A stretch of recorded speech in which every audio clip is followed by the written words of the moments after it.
Si vous aussi, vos profs écrivaient trop de bavardages dans vos bulletins, bienvenue dans un podcast de plus. Et peut-être celui de trop. Au micro, Kenza, Manon et Gabriel vous souhaitent une bonne écoute.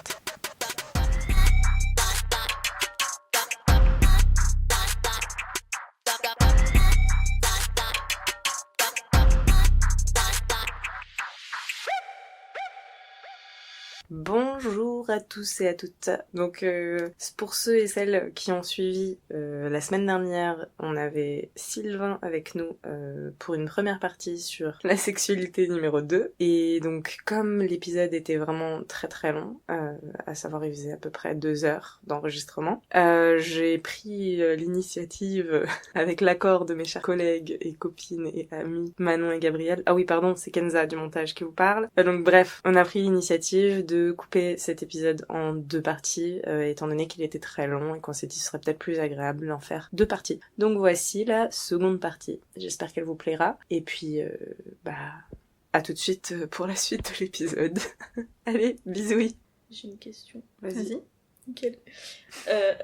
La dernière fois, enfin dans l'autre épisode, on avait beaucoup parlé aussi, je sais pas si c'était dans cet épisode, non, mais on avait parlé des applications de rencontres, non, mais je crois que c'était dans le dating, mais bon, ça se rejoint. Mais je voulais qu'on y vienne aussi. Je crois qu'on en a parlé aussi. Ah bah tant mieux. Oui, je voulais qu'on y vienne. On avait un point de vue forcément très féminin et une expérience très féminine des applis de rencontres. Et du coup, on a pu faire que des hypothèses sur l'expérience des mecs. Et du coup, ça serait cool que tu nous en parles.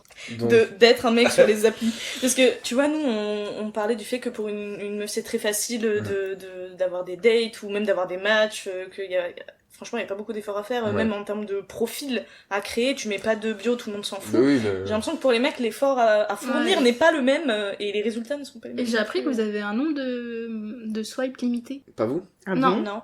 Ah oui. Non, nous on n'a pas. J'ai appris ça, ouais. Si. C'est un délire. Bah oui, parce qu'en fait, c'est les mecs qui vont acheter et qui vont payer sur ces applis-là, en fait. Ouais. En fait, eux, ils... Attends, payer quoi? Bah, les trucs... Tu peux payer plus de swipes, payer de la visibilité, mais c'est du ouf. Payer de la meuf, quoi. Ouais. Ils ont vraiment un swipe limité, et du coup, pour en avoir illimité, tu vas devoir payer en plus. Mais ça va pas. Et en fait, ils jouent beaucoup sur la frustration, et juste ce truc d'homme de putain, en fait... Parce que nous, du coup, de ce que tu disais, à l'inverse, vous, de ce que je vois en plus, de mes potes et tout, souvent, soit pas droite, il y a un match à droite. Nous, tu vois, si on a un match tous les 2 jours, c'est vraiment du grand maximum, quoi. Donc, ça, en fait, il crée cette frustration, ce truc de t'as envie d'être plus visible, t'as envie d'avoir des matchs. Ouais. En fait, il te le crée aussi beaucoup au début. Au début, du coup, tu commences à avoir quelques matchs, etc. Oui. Et après, en fait, je pense que tu dois être sous les radars complets. Ouais, c'est ça. Et en fait, par contre, si après tu mets de l'oseille, et ben du coup, tu peux un peu remonter. En fait, il y a une note derrière ton profil, apparemment. Ouais, t'as une note d'attractivité. Ouais, c'est ça. Et du coup, qui va te proposer plus ou moins ton... Voilà, exactement. C'est ça. C'est un délire en vrai. En fait, plus t'as de swipe, plus vite tu rentres dans une certaine catégorie, tu vas être plus proposé. Mais si t'as pas tant de swipe, tu vas pas être proposé, tu vas passer vraiment en dessous des radars et devenir presque fantôme, quoi, en fait. Et après, du coup, psychologiquement, pour un mec, t'imagines, c'est vraiment, Et parce que nous on parlait de flatter notre ego, mais je pense que c'est vraiment très féminin comme approche des... Mais pour qu'on reste sur l'application, ça aussi. C'est pour qu'il y ait plus de filles sur l'appli, pour du coup qu'il y ait plus de mecs qui arrivent à...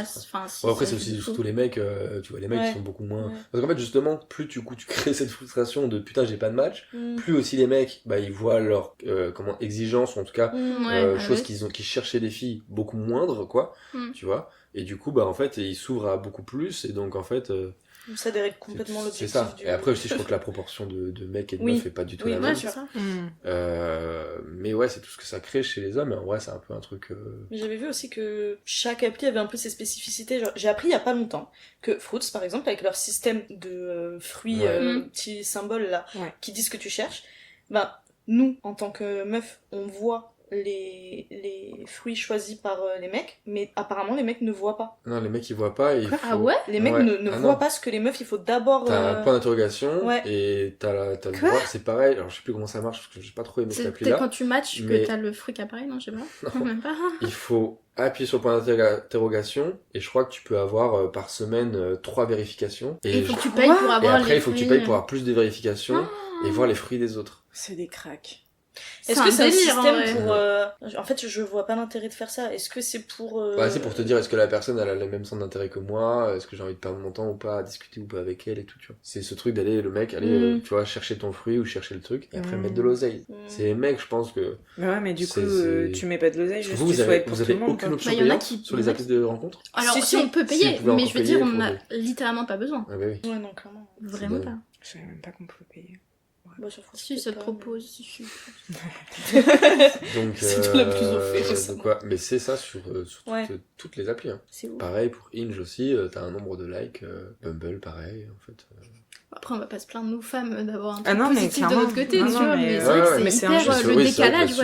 En fait, c'est injuste. On n'est pas égaux du tout sur ce rapport-là, en tout cas aux applications de rencontre. C'est injuste et du coup, ça dérègle aussi complètement l'objectif de l'appli de rencontre ou quoi que ce soit. Et donc, ça fausse complètement des deux côtés, pour le coup. En termes de conséquences, ça fausse...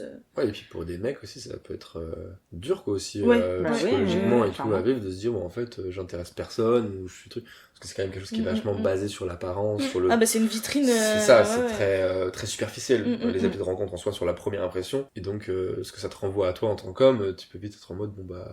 j'intéresse pas, quoi. Ouais, ça, il y a aucun intérêt à ce que mon profil, les gens le voient, ou... Et donc, c'est deux mondes totalement différents, vraiment. Nickel. Good vibe. Moi, j'ai une question, comme on parle de commerce. Ah, t'as rattrapé ce que t'as pu là. Quelle est ton opinion sur la commercialisation de la sexualité sur la prostitution, en gros? Ah, ok. Ouais. Parce qu'on en a pas parlé dans l'épisode d'avant. C'est vrai. Et du coup, je me suis dit, merde, ça manque. La prostitution, merde.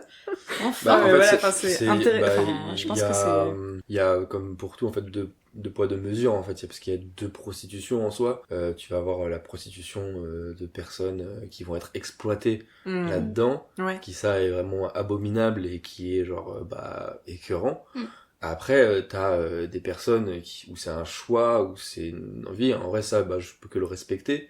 Parce que à partir du moment où, si c'est quelque chose vraiment d'une intention de, en fait, je suis en accord avec moi-même là-dessus, c'est une zone où je me sens ok avec ça et je le fais. Et il y en a, enfin, dans tout ce qui va être escorting et tout, quoi, des personnes qui sont en auto-entreprise et qui le font.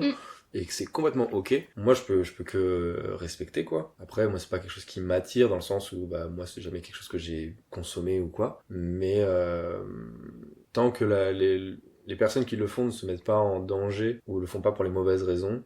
Mais c'est ça, moi, je m'interroge beaucoup sur à quel point c'est un choix. Tu vois, de faire ce métier-là. Après, en plus, il y a aussi toute la partie maintenant aussi très actuelle avec les plateformes en ligne, tout ce qui est les mimes, les OnlyFans et tout. Mais c'est quand tu vois justement, en fait, en gros, c'était par rapport à quand tu vois genre le danger et toutes les personnes qui en témoignent, genre je ne sais pas combien d'agressions j'ai vécues quand j'ai fait ça, etc.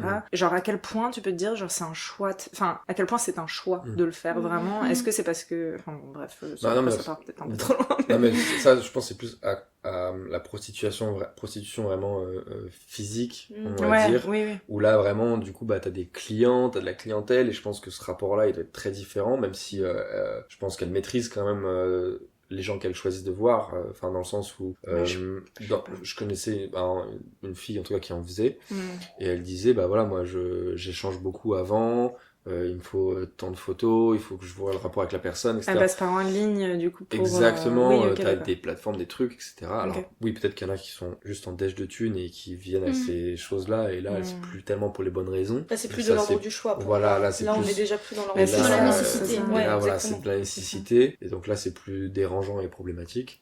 Et après, pour ce qui est des plateformes, tout ce que ces personnes vendent et tout, c'est dans leur intimité, entre guillemets, donc c'est quelque chose de beaucoup plus maîtrisé, je pense. Mais il y a une distanciation. Ouais, c'est ça. Et donc, tu vois, c'est de leur rapport avec leurs partenaires ou avec des partenaires avec qui c'est consenti de se filmer, etc. et après de le vendre à des gens. Et moi, en vrai, je trouve pas ça problématique Parce que s'il y a des gens pour acheter... Enfin, pour moi, le problème, c'est plus les acheteurs que les vendeurs. Enfin, je prends un parallèle, là, l'autre, je sais plus comment elle s'appelait, je crois, Maëva, un truc comme ça. Ou... Non, bref, il y en avait une qui vendait l'eau de son bain. Ruby, quelque chose. Voilà, Ruby machin. Et genre, elle vendait son bain, tout le monde était en mode, ouais, comment elle peut vendre l'eau de son bain? Il y a des acheteurs. Il y a des acheteurs. Parce que le problème, c'est les acheteurs, c'est pas la meuf qui vend son bain. Enfin, moi, demain, il y a des gens qui veulent acheter l'eau de mon bain 200 balles. Mais alors, prenez. Allez, je vous fais des pots, je fais tout un business, mais allez-y, j'en ai rien à carrer. Nouvelle carrière de non, mais tu vois ce que je veux dire? Non, mais s'il y a des gens qui sont prêts à acheter l'eau de mon bain, mettre 200 balles, mais qu'est-ce que ça peut me foutre? Vraiment, aucun problème. Moi, je le fais sans scrupule. Mais parce que le problème, c'est soulever quelque chose derrière de pourquoi est-ce qu'il y a des gens prêts à faire ça. Les gens, et c'est un problème un problème ou pas d'ailleurs, mais puis une meuf, elle veut vendre ses pieds 500 balles, les photos de ses pieds. Si un mec pour les acheter 500 balles, bah frère, donne ton argent, j'en ferai des choses, ou je ferai des choses pour moi, et trucs. Enfin, moi, j'ai aucun problème avec ça. Pour moi, s'il doit y avoir un problème, c'est plus les gens qui vont dans notre consommation à nous. Mais après, ça, c'est tout le prisme hyper large de la sexualité, et de nos désirs, de nos fantasmes, et de ces choses-là, quoi. Ouais, ok. Ouais. Et voilà. Ok, ok, cool.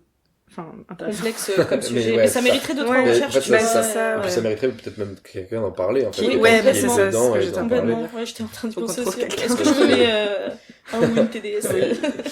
Non, mais parce que c'est des trucs c'est hyper intéressant. On est plus dans l'hypothétique que dans vraiment la maîtrise du sujet. Oui, mais c'est aussi ça, le podcast, c'est aussi du blabla de comptoir. Et du coup, j'ai une petite dernière question, ce serait, c'est quoi les défis majeurs en matière de santé sexuelle pour les hommes? Tout autour de la contraception, c'est ça? En gros, contraception masculine, tout ça. Déjà, le rapport basique, enfin, la contraception, ne serait-ce que le préservatif. Et moi, je sais que c'est cata, quoi. Autour de moi, des potes mecs. Ah ouais? Ouais, c'est pas... Alors après, moi, c'est un peu plus... Enfin, je le vois encore plus parce que moi, je suis tout le temps, genre...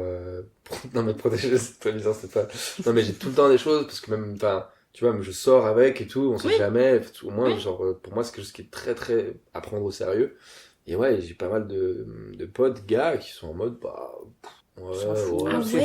ouais, mais de fou, quoi. Et du coup, des fois, on prend du temps à en parler, mec, non, vraiment, on prend ça au sérieux. Et même plus grave, des potes qui, des fois, sont en mode, ouais, mais moi, je fume pas trop avec, donc... je finis toujours par réussir à, tu vois, à être... Et là, t'es en mode, mais mec, mais pas du tout, genre, pas du tout, quoi.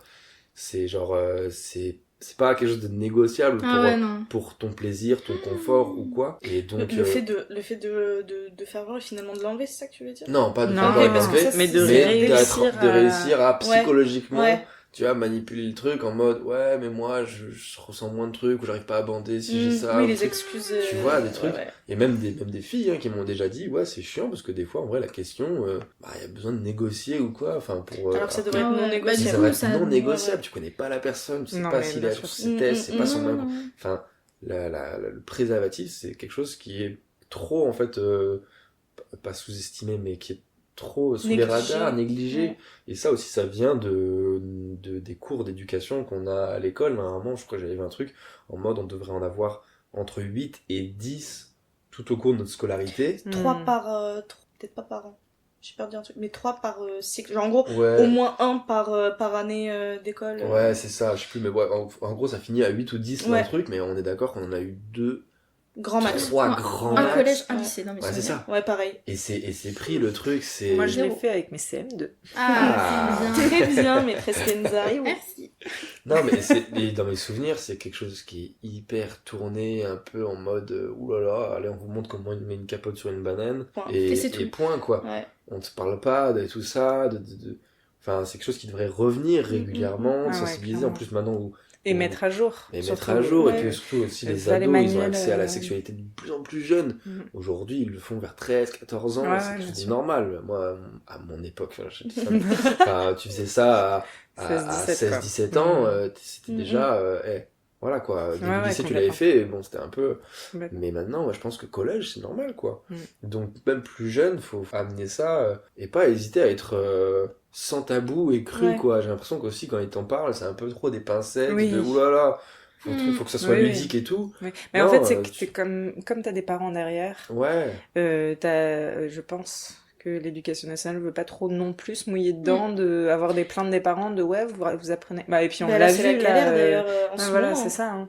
Avec ce genre de réformes, on va dire, qui sont en train de se négocier, si je puis dire comme ça. Alors, des cours de santé, prévention, etc. Qui sont en train de remettre, c'est ça qui veulent mettre et qui veulent instaurer dès la maternelle, mais en parlant évidemment de certains sujets, genre en gros l'idée c'est en maternelle tu vas parler de consentement, de les parties du corps, qu'est-ce que c'est la notion d'intimité, ce genre de choses, pour prévenir des violences sexuelles faites aux enfants aussi, et sauf que là l'éducation nationale se heurte à une cohorte de parents qui ne veulent pas d'éducation sexuelle à l'école. Ils sont trop petits pour apprendre, machin, mais justement, enfin... ton enfant, t'as peut-être envie que s'il y a quelqu'un qui vient le voir et qui lui dit touche mon zizi, qu'il dise non, tu vois, genre qu'il ait appris à le faire. Mais... l'argument des parents, c'est une éducation que les parents doivent faire, sauf que dans les familles, alors déjà ils le font pas, et puis dans les familles où les enfants subissent, qui va les éduquer du coup, bien sûr. Donc c'est très actuel en fait comme questionnement. Par rapport à tes parents, enfin moi jamais j'aurais pu parler de cul avec mes parents, alors je sais qu'eux ils auraient été très ouverts. Non mais c'est compliqué quoi.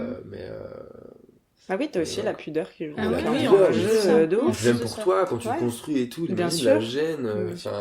Moi, la première fois que mes parents voulaient m'en parler, ils avaient cramé dans l'historique de l'ordi familial. Vraiment, pire moment de honte. Ça, dans les hontes, ça aurait été bien, ça, quand t'as ce truc de Sylvain, viens voir. C'est quoi ça? Tu descends et que t'as tout l'historique porno qui s'affiche sur l'écran familial et que t'es en mode... Tu découvres l'historique, la notion d'historique. Ça, c'est terrible. Donc déjà, t'as envie juste de crever, quoi. Et c'est là que mes parents m'avaient dit, écoute, tu sais, le porno, c'est pas la réalité. Si jamais t'as des questions, des trucs, nous, on est hyper... Enfin, si tu veux, machin... Tu m'étonnes, j'avais dit oui, mais dans ma tête, j'étais en mode, mais jamais de ma vie. Mais c'est bien qu'ils ont eu... c'est ça, elle me dit ça. Plusieurs fois, ma mère, elle m'a déjà dit, tu penses bien te protéger, si tu commences à avoir des relations avec des filles et tout. Mais et même je trouve qu'on parle beaucoup de risques de grossesse, etc. Et je trouve qu'au final ça prend même le dessus sur le fait de parler de santé et de MST et d'IST. Enfin, c'est ça même la base. C'est peut-être ce qui fait aussi que les mecs s'en préoccupent moins que les meufs parce que elle a une contraception donc exactement, c'est bon, mais Coco les maladies t'y as droit aussi, donc tu sais pas où elle est l'autre personne, ça peut arriver si vite et ça c'est hyper grave quoi. Parce que j'avais vu, je demandais tout à l'heure des précisions sur ce que tu racontais par rapport au fait de dire oui et puis d'enlever le préservatif pendant le rapport, parce que c'est un phénomène, dont moi en tout cas j'entends de plus en plus parler, des témoignages de meufs comme ça sur les réseaux qui disent qu'il y a eu vice de consentement parce que en plein acte, à un moment donné, elles se sont rendu compte qu'en scred il avait enlevé le préservatif, et donc là on n'est plus du tout dans un rapport consenti. Moi je connais des filles à qui c'est déjà arrivé. C'est fou. Et c'est quelque chose d'hyper grave quoi. Ouais. Parce que là, du coup, t'as aussi cette notion-là, en plus même pénalement, qui rentre de mise en danger, en fait, de la personne, parce que justement, s'il y a plus au-delà du consentement, tout ce qui est des maladies sexuellement transmissibles et tout, tu mets la personne dans une position de mise en danger, et tu peux risquer, je crois que j'ai pas envie de dire de conneries parce que je sais pas exactement, mais je crois que des peines de prison, des trucs, enfin vraiment, pénalement, c'est grave, c'est un acte qui est hyper grave. Et heureusement que c'est pris en compte d'ailleurs. Ben oui. Mais c'est quelque chose qui existe. Ouais. Et je trouve ça dingue quoi. Ah oui, quand j'ai appris que ça existait, j'étais choquée. Mais il y a des gens qui font ça, parce qu'autant la négociation c'est plutôt connu là, oui mais si, mais t'inquiète. Mais alors vraiment ce truc un peu vicieux là, rien à foutre de l'enlever. Enfin bon bref, je vais m'énerver. non, mais c'est fou. Malheureusement c'est quelque chose qui existe. Moi j'ai entendu parler de mecs qui pendant le rapport éjaculaient, n'osaient pas dire qu'ils avaient éjaculé parce que la fille avait pas eu son plaisir, etc. Continuait, préservatif qui part, et du coup mais sauf que moi à la place de la meuf, mais dis-moi 1000 fois, dis-moi, ça a duré 30 secondes, c'est pas grave. C'est pas grave. Et on fait une pause, on boit un café, on est exactement. Il y a d'autres trucs, on peut... il y a ça aussi. Ça aussi, on en a pas parlé, mais les rapports sexuels très orientés autour de la pénétration, grave. C'est vraiment un délire. Et même aussi un truc tout con, mais comme quoi l'acte sexuel se finit au moment du plaisir. J'ai appris ça tellement tard. Que c'était pas le cas. Que c'était pas le cas. C'est pas le cas, quoi. Non, mais c'est... Mais parce que dans les représentations, c'est ça. Mais même chez les filles, tu vois, enfin... Mais oui. Moi, je parle de mes rapports et tout. Des fois, peut être en mode, soit la fille a eu un orgasme ou un truc, et t'es un peu en mode, on peut s'arrêter là, et en mode, ouais, mais toi t'as pas à jouir, et toi t'es en mode, non, mais c'est pas grave, j'ai pris mon pied dans ton plaisir, dans ton truc, dans ce qu'on a vécu, c'est pas grave, tu vois ce que je veux dire? Et plein de fois, je me suis retrouvé confronté à ça, en fait, ça veut dire quoi? Ça veut dire que tu prends pas ton plaisir, c'est que je te dis pas. Alors que vraiment, rien à voir, juste, et même des fois, t'as juste envie de faire plaisir à l'autre. Pourquoi c'est hyper banalisé qu'une meuf, elle fasse une fellation pour le plaisir du gars? Pourquoi le mec, il aurait pas le droit, de faire un cuni à la fille juste pour lui faire plaisir, sans avoir besoin de la pénétrer ou que son plaisir à lui rentre en compte? Mais c'est les représentations, mais c'est ça. Mais encore une fois, on est dans la communication et dans le truc. Exactement. Mais effectivement, non, l'acte sexuel ne s'arrête pas au plaisir masculin. Ça c'est important à déconstruire aussi. Maître mot de cet épisode, la communication, la communication, la clé de tout. Comme beaucoup d'épisodes d'ailleurs. Mais ça a l'air bateau, mais une bonne communication, c'est en vrai, c'est dur à amener et ça se travaille. Mais une fois que c'est en place, c'est quand même ça simplifie tellement de choses. Ah ouais. Mais voilà. On parlait de contraception aussi. Oui. Moi, il y a un sujet qui est important aussi pour moi. J'en parle aussi dans mon spectacle et tout.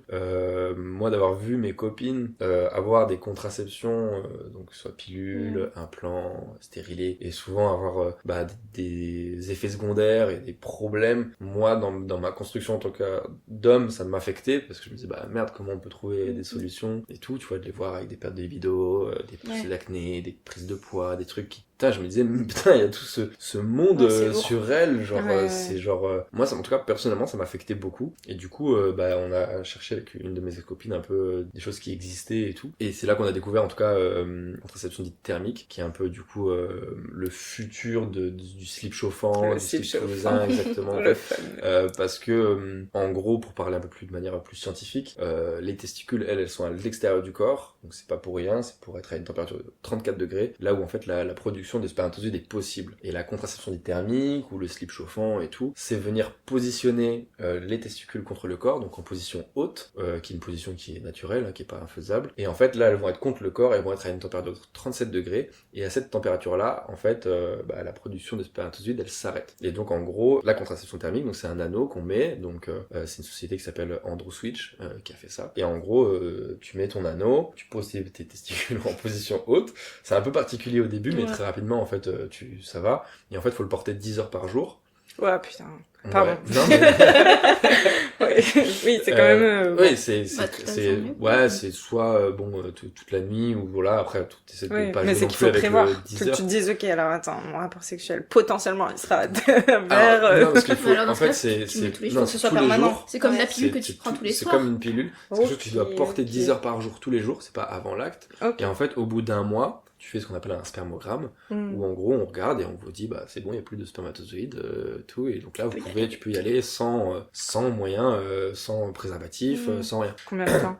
Non, mais après il faut continuer à... voilà, une fois que c'est régulé, à partir de là, c'est bon quoi. Oui, d'accord. En fait, c'est ton accessoire de tous les jours. Que tu portes tous les jours, sa petite bague, un anneau autour de la tub, quoi, en fait, et qui te remonte les testicules. Et régulièrement, tu refais quand même des spermogrammes pour être au courant, mais normalement c'est quelque chose qui est très... Et aucun effet secondaire du coup. En tout cas, pas en fait, moi, le truc, en fait, c'est que je me suis mis à cette contraception, au moment où je me suis séparé. Donc, depuis, j'ai plus de relation. Donc, je l'ai quand même porté en étant célibataire à un moment donné, parce que je voulais savoir, en plus, j'en parlais dans mon spectacle et tout, donc c'était important quand même que je maîtrise un peu le sujet, et je l'avais fait. Alors, c'est très bizarre, du coup, de faire tout seul soi-même, tu sais, le truc, quoi. Mais c'était important pour moi de maîtriser le truc, quoi. Et je sais plus où je voulais en venir, mais en gros... les effets secondaires possibles. Oui, voilà, c'est ça. En fait, moi, j'ai rien ressenti, et eux, en tout cas, dans Androswitch, dans leur truc, ils annoncent des études vraiment très carrées là-dessus, sur très peu, en tout cas, ou pas. Et au pire des cas, s'il y en a, bon, ça fait quand même 50 ans qu'on file des trucs avec des effets secondaires aux meufs et qu'on en a un peu rien à carrer. Donc, voilà, parce que savoir qu'il y a eu des études aussi sur la pilule masculine, mais ça prend pas, parce que les études, les mecs, mais j'ai de l'acné, j'ai de la perte de libido et tout. On va arrêter alors. On va pas le faire, alors que bon, voilà. Donc bon, c'est un peu lunaire, mais bref. Et en fait, là, pour le moment, en fait, Androswitch, en tout cas sur leur site, ça fait un moment que je suis pas retourné, mais ils ne vendent plus l'anneau. En fait, ils le vendent en élément de décoration. Oui, ils ont plus le droit. Mais c'est ce que nous disait Sofiane sur la contraception masculine. Ouais, parce qu'en fait, ils ont pas les mentions CE. En fait, ils sont là, ils sont en cours de certification parce que, voilà, forcément, nouveau contraceptif, on sait pas ce qu'il y a comme effet secondaire, on sait pas ce qu'il va y avoir, et donc, l'État bloque complètement le truc, donc ils n'ont plus le droit de le vendre en tant qu'anneau contraceptif, mais ils le vendent comme anneau décoratif. C'est très marrant, je trouve, d'aller sur le site et de achète ton anneau décoratif, alors qu'en fait tu l'achètes pour te un petit bracelet finalement, pour prendre en charge la contraception. Belle décoration. Mais c'est un peu marrant. Mais moi, quand j'ai voulu du coup l'acheter la première fois, je savais pas. Je fais tout le site et je fais mais il est où l'anneau de merde? Putain, il est où le truc? Je le vois pas. Et je voyais que les trucs décoratifs et tout, et je comprenais pas. Et en fait, à bout d'un moment, je tombe sur une vidéo d'un mec de Andro Switch qui explique, voilà. Donc bon, et donc voilà, j'ai pu le prendre mon premier à ce moment-là. On est d'accord que ça coupe la production peut-être de spermatozoïdes, mais pas, du coup, ça ne coupe pas ton éjaculation. Non. C'est ça? Non. Tu tires plus, enfin c'est pas tu tires à blanc. Oui, après, voilà, c'est ça. Parce que ça peut faire peur aussi à certains qui se disent, mais après moi j'ai plus d'éjaculation. C'est pour ça que c'est un peu de mal à prendre chez les mecs et tout, et que c'est pas très réputé. Parce que moi je me rappelle quand, c'était il y a 4 ans presque, quand je l'avais acheté, je crois qu'il y avait 2000 mecs dans le monde quoi, qui l'utilisaient ou quoi. C'était vraiment très peu répandu. Mais parce que aussi, déjà dans les mœurs, c'est pas quelque chose qui est... on grandit pas avec cette idée-là que des mecs peuvent prendre en charge la contraception, donc on grandit pas avec ce truc-là, donc les mecs ils s'y intéressent pas, ils s'en foutent. On a toujours grandi avec en fait c'est les filles qui s'en chargent de ça, donc c'est très bien. Voilà, elles vont gérer, elles s'en occupent. En plus elles ont plein de trucs, donc elles peuvent trouver celui qu'elles vont kiffer. et donc on grandit pas avec cette idée-là que peut-être il y a d'autres solutions et que nous aussi on peut prendre ces charges-là. Parce qu'il y a aussi je pense des mecs qui se disent ça m'atteint dans ma virilité. Oui, voilà, c'est bien ça. sûr. Tu vois, d'avoir mes roubignoles qui sont au-dessus du sgeg, d'avoir un anneau, de devoir m'occuper de ça, de faire un spermogramme, le truc.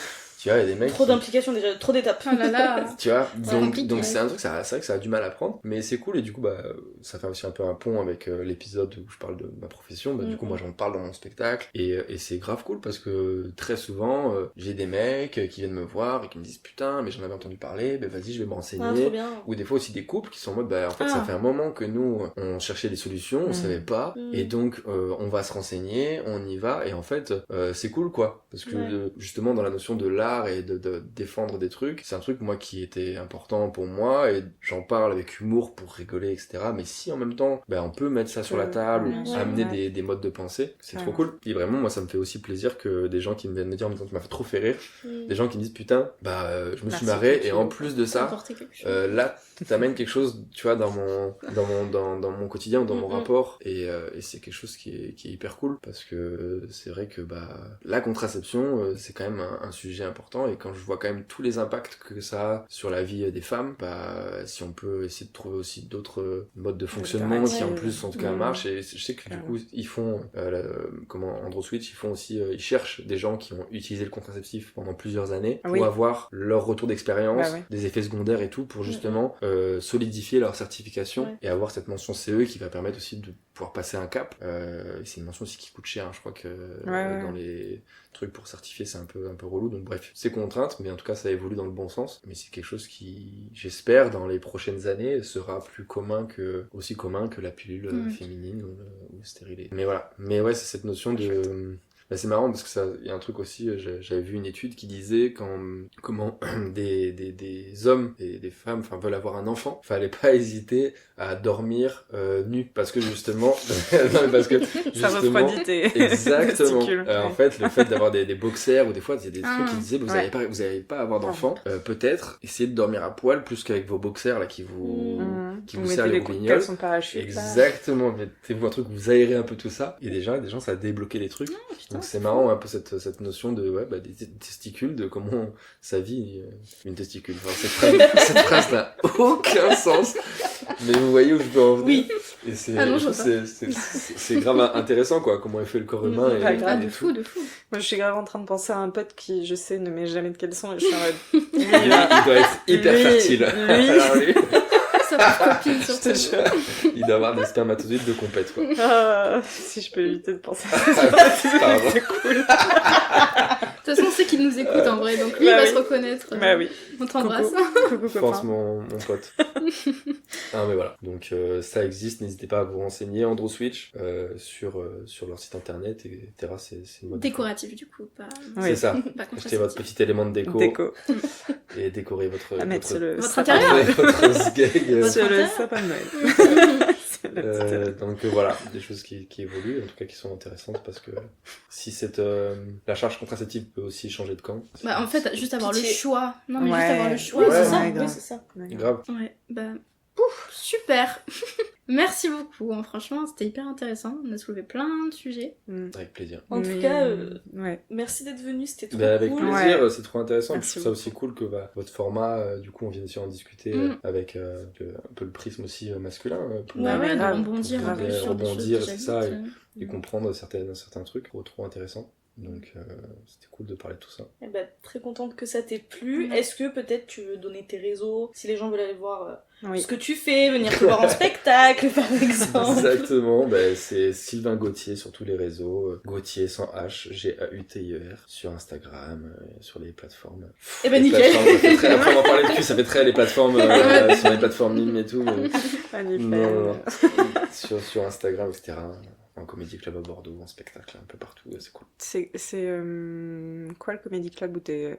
C'est l'Estrade. L'Estrade Comedy Club, et la salle de spectacle s'appelle l'Estrade. C'est à la gare Saint-Jean, côté Belsier, côté arrière, voilà, il y a plein de choses. Pas que du stand-up, il y a du rap, de la salsa, des shows de drag queen, plein, c'est Des documentaires, moi j'avais été voir un documentaire là-bas. Docu, aussi des trucs comme un peu séminaires aussi, des fois d'entreprise, des trucs. C'est une salle un peu amovible, multiculturelle, il se passe plein de choses. Donc voilà, si les gens veulent être curieux et venir voir ça, c'est avec grand plaisir. Parfait, ouais, je suis pleine d'énergie.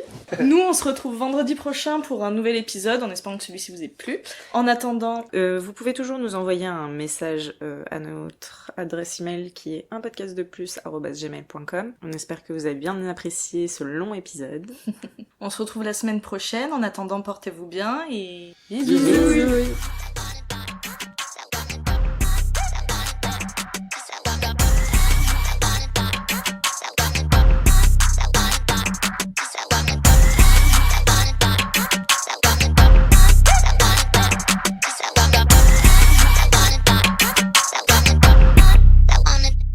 Cause I wanna